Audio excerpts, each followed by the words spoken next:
you ran a retail team. You became an agent. You ran a retail team.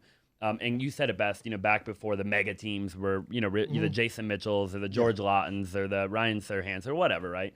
And I run a team, and I'm actually with EXP now. In your opinion, I feel like there's so many people that want to go start a team. And you said, hey, it wasn't that profitable of a company. Like when you look at it objectively and say, okay, I'm running this thing as a company, but you're really not making a ton of profit. Like, what do you think the future is of teams? If somebody's watching right now, maybe a real estate agent, they're thinking about starting a team, or they're running a team right now, but they're banging their head up against the wall and it's just not profiting. Yeah. I mean, I guess it's a twofold question. What is the future of teams? And then, like, can a team be ran at a high profit margin? Is it even possible with the agent turnover and all the things that come along with running a team? So I'll speak to the first part first. Like, can it be done? Yes. The issue is, and this is any business I've learned, is you have to set very clear standards, vision, and culture in that company.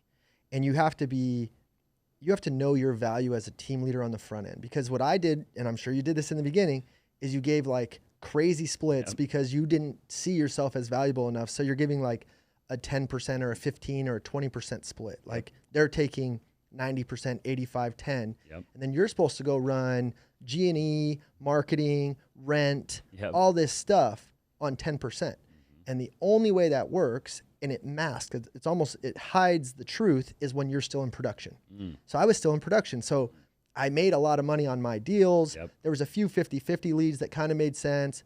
But the true meat of the whole thing was, if you have 20 agents doing 1 or 2 deals a month each, that's where your volume comes in and you're making nothing on it. Sure. So as soon as I got out of production, it was pretty glaring that it's not that profitable of a business, which I could have optimized and improved on. So if I was going to go start a team right now, you have to be truly valuable. And that's what a free market is. Are you the most valuable person for people to tie their little boat to your big boat to go further with you? And the way you're going to do that is education, business, leads, education, leads, accountability, opportunity, right? Hey, jump in this flip with me. Hey, own a unit of title with me, whatever that is, right? You have to create bigger opportunity than they could have alone.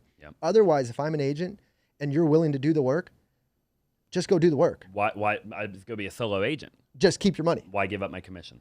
So team leaders that figure out how to deliver massive value, and this is business. Sure. If you figure out how to deliver massive value, there's always going to be a place for you. One of my favorite quotes is, there's always room for the best. I love that. So yeah, there will be teams, but the teams who are calling themselves the blank group, and it's like them and 2 friends, like, just sell your own houses. Sure. Like, stop trying to teach your cousin how to sell houses who's not going to ever sell one. You should just go produce. The turnover is too high then too, right? And that's a big problem I think teams have, is that they're turning over. I mean, it's like an agent joins, an agent leaves 90 days later, 180 days later. And Austin, the thing I hate about that business model is it actually empowers mediocrity. Because if someone is Austin Zaback, he might be on Templeton Group for like 6 weeks before he realizes, I want to be Templeton. I want to be Austin Zaback, right? And that's why it's called the Zaback Group. That's why it's called the Templeton Group. Sure. You and I have some ego inside of us that's driving us. 100%. Right? Like, that's the truth. So when you get that killer, they're going to leave your system, right? Because unless you can go be a you or a Jason Mitchell or a me, whoever, who can maybe create a big enough vision to contain that, but unlikely. And then if they're terrible, you're going to cut that fat. They're not selling anything. So it really... It's like this middle... Yeah, it wants you to... And I don't want to be near anything that mediocrity is what I'm looking for. Wow.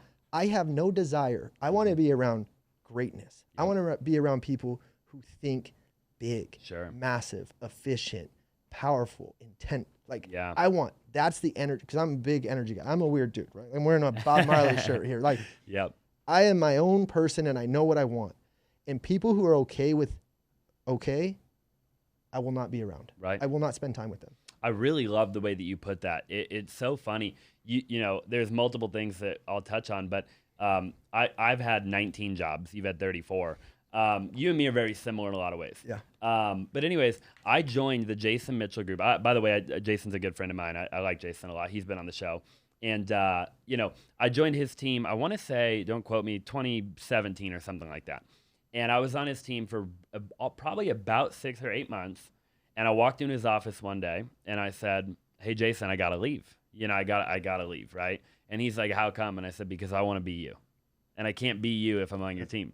Verbatim. So like what you just said, I'm like, it's bringing back, I'm like, that's like, you're right on the money, right? And we've never even talked about that before. So the fact that you hit the nail right on the head like that, tells everybody, hey, this is true. And another mentor of mine gave me advice one time as it pertained to the retail team. He's like, "Austin, you just want a team of 100 people that do $3 to $5 million a year." Yep. And he didn't tell me why at the time, right? But now it makes sense when you think back on why was he saying that, and he was saying it because it goes hand in hand with what you're saying. Yeah. The $20 million a year producer either is never going to join your team or he's going to leave very quickly, and the $1 million producer, you got to hold their hand too much, right? Yeah. Or the $0 producer, Yeah.